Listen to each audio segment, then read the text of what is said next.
the first to know. Nsem-Pii TV. Let posterity be the judge.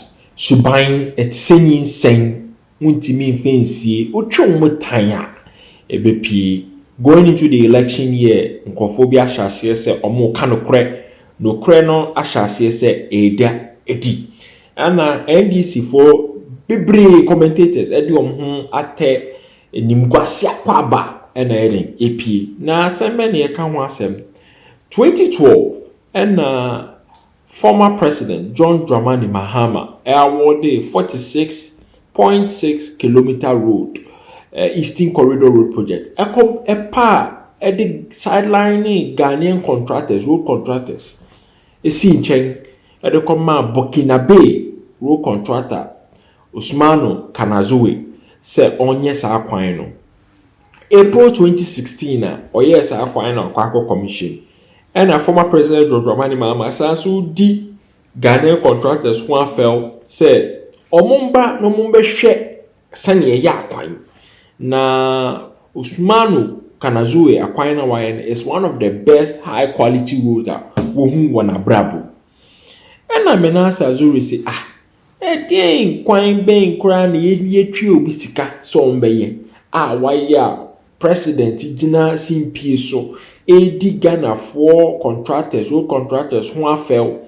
Kaso mumbe suya Burkina Bay road contractor. Na quite ben cry. No my 1 month after yes acquire now so I started say Eddie E22. Man for crapo they compare N1 road under Millennium Development Goals. Former President John Ejekun Kufuor spearheaded with former President George Bush of United States. Omoye Accra.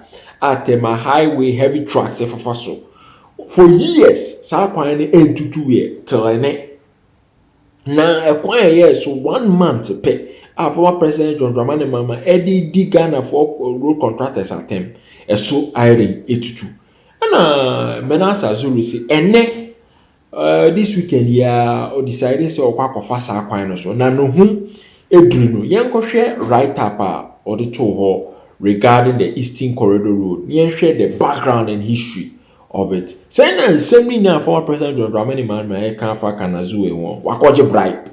And inti na ye de obon abaso e wo betwe. Yenko. I say that was precisely how I felt when I drove past Peki on Saturday. Say Odiesini nisu say obe go through a gory experience. Obe go through a manhunumu because of a kind of fashion. Now so ni who dream no ono kwa oye journalist impo onim say the new patriotic party government yes akwano to that extent. Now say I had braced myself for the deplorable road from Peki to Peve and another torture to have before turning towards Pando. But I cruised past these towns in a few minutes because that portion of the road had been asphalted and the contractors were still on site working to complete the project. In the Ghana road contractors now, a former president of Dramani Mahama di omatem no. Omo no mama Manasseh Azure who a drainage. Or see that road forms part of the Eastern Corridor Road. A major campaign promise of the Atamils and the Mahama administrations of all the road projects in Ghana, the Eastern Corridor Road has been the dearest to my heart. I grew up in Ketakrachi and traveled on that tortuous corridor either to Tamale or Accra. When the NDC administration started talking about it, I was filled with excitement and hope. However, my hopes were dashed when Mahama left office in 2016. Indeed, already now dream now or the akwakosi former president John Dramani Mahama so say a year stronghold of the NDC almost about in tens and hundreds of thousands of NDC native. Onim say omobayen French omobayen nice amomo. Now so former president John Dramani Mahama lose election in 2016 and ne hope ni na say ombe sa kwan no or two baby. This should tell you baby na koma and the belief system adding a war. I say I remember the source section between Asikuma and Peki that saw some work under Mahama administration, but for reasons I cannot explain, the asphalted road developed dangerous potholes that are still visible after they were patched later. Inti 4% of Dramani man saw saa kwan mu. Asikuma ni Peki baby kakra bi and a 4% of Dramani man eye ho adwuma. Now so after free officer potholes are at samna at say lagoon and I start to say APP ɛwɔ kwan no so. I nsu atam I the pictures na in 2016 I also investigated a story that involved Jibril Usmanu Kanazoe, the contractor who worked on the 46.4 kilometer Dodo Pepeso Nkwanta road. That road developed potholes a month after it was commissioned, and when I revisited in 2020, sections of it needed total reconstruction. I feared the NPP administration would abandon the Eastern Corridor Road because it was an NDC's project. Besides, that road travels through an NDC stronghold. Waiting and coffee be prayer and bufu adding because share the new patriotic party are buying a choir or more gay in certain areas. Still, na microphone ni so ento abama na otun say a bro adwene and then want here. So you microphone we say the strongholds of the NPP they shouldn't be taken for granted because we are otu aba continuously a microphone nanso no ma jawo sinchen nanso no mo ye adwuma e wo bibia microphone na yede ento aba eden ema. Now say for years travelers to the Volta region, Oti and the north have endured the worst nightmare on the Eastern Corridor Road because the contractors left the site after tampering with the existing road and it worsened. One day, I got to Peve and instead of continuing to Peki and Asikuma, I climbed the mountain and crossed over to Sokoda side and headed towards to Shito. From where I proceeded to Asikuma on another occasion when I was coming from Accra to Hohoi, then came from Ho to Accra. That was how much sacrifice some travelers endured in order to avoid the misery on that section of the road. Those traveling in passenger buses did not have any other options. In terms of a quine, they were assay ewo sa a quine soon, and no cranty, and then in Kofu Bibri, avoid this arrow, a qua of a picky, a copiemu Asikuma, and son of Mamma Piemu Accra from Hohoi, almost Dodges Aquine. Now, so I could therefore not hide my joy when I traveled to Kratche last Saturday. For the first time in years, I did not curse the politicians in my heart while traveling from Piki to Harvard.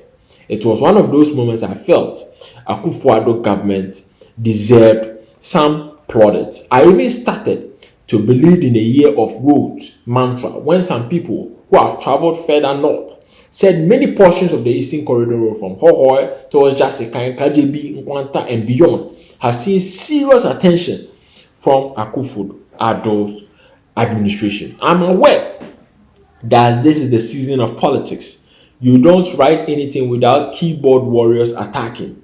But even the staunchest NDC supporters who traveled on this road to the Volta, Oti, and parts of the north would agree with me that their suffering has dramatically reduced.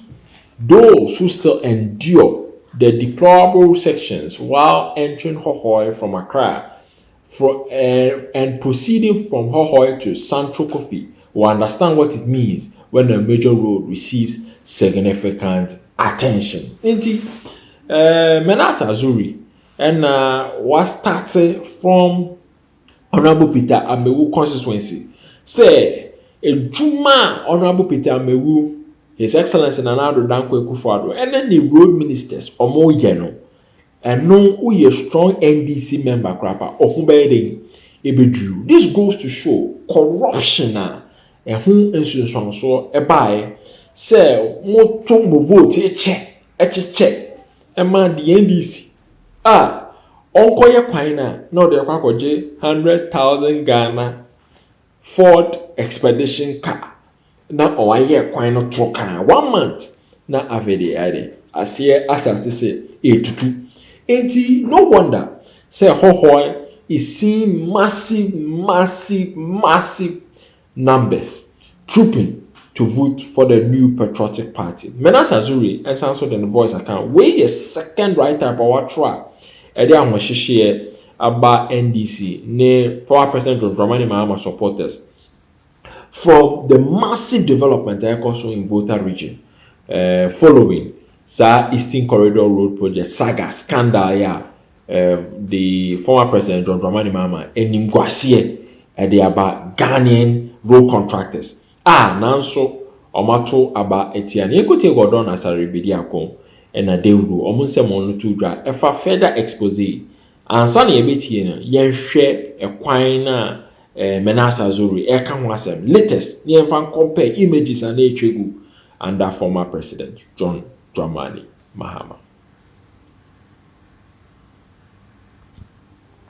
Wakaya ekwan section bi wo hono a and this we are every year na EPO budget Eastern Corridor bosi abo do pepper son kwanta Eastern Corridor do pepper son kwanta there bia Eastern Corridor inso yentimi enye na akwakoye ensem bibiri na NPP NDC aban no ebaaye no na the former president His Excellency John Dramani Mahama ebe ka kire Ghana for say why sa kwan no na sa kwan na waye no o de contract no ema Burkina Baby a ye frɛ no Oma Kanazue na Oma Kanazue no na dwuma so ani pa sɛ adwuma waye no ebi ema da nti Ghana for contractor for a ye ni half omu ni adwuma no omo nkonkɔ hwɛ sa branch no na omu sua no sɛdia ɔyɛ ne sie kwan na anche ena Manasseh ebebo ya mane sɛ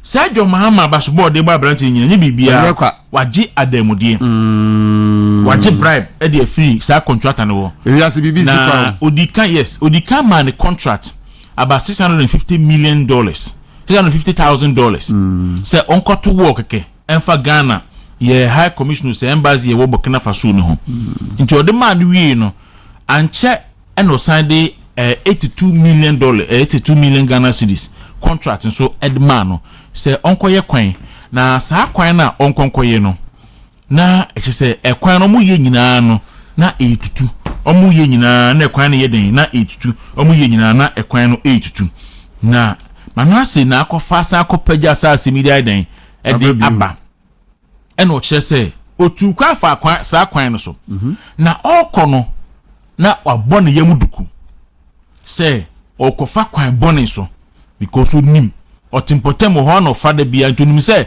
ekwan na enye nti okono abone yamuduku se okofa kwan bone so after John Mahama ebo abasoje for bi na wie no asante pacho o de before question be do Manasseh abasobode no so no me pacho fa John Mahama okate ayi commission kwan no April 2016 asante da commission kwan no fa video picture no commissioner general sabre no atu ne hudi commissioner general no fa picture ne bra ne fan chat for saada no na John Mahama kate ahoma na odi a commission ekwan no ewo ntini we ye April 2016 na okate sa ekwan na Rose minister de Janet Inisa Fusini dey say akoto edan wo akotokro ewo bi man so ona no Janet nchen no na less than a month after say omu commission kwan no asante facture for pictures ni chere tifo said the kwan ni ye less than a month after commissioning okay sorry before that o the kan crafa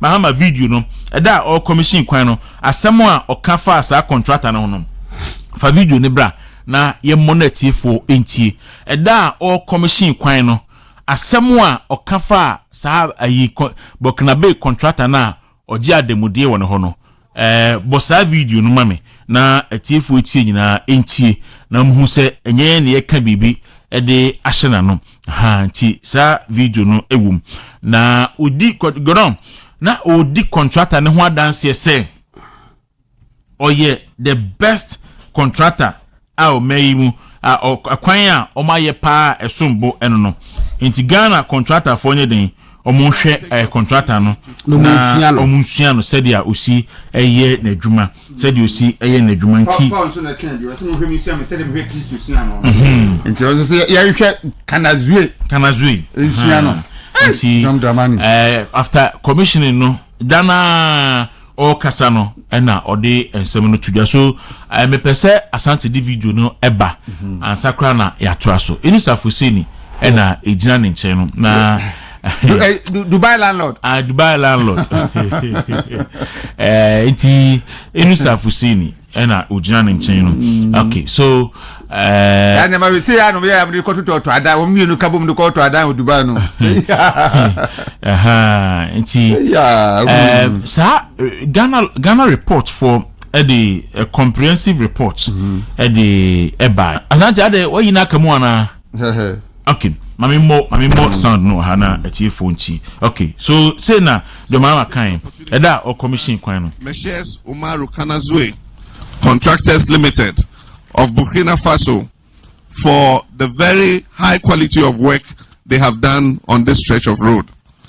As I said, perhaps this is one of the best quality roads in Ghana today. I also want to take the opportunity to thank Manasseh Umaru Kanazue Contractors Limited of Burkina Faso for the very high quality of work they have done on this stretch of road. As I said, perhaps this is one of the best quality roads in Ghana today. Goronda Sibre, we the former president. Who said you describe a quino? The best high quality. Of the best high quality roads. And the high quality no one can you. One of the best high quality. And you are one of the best high quality roads.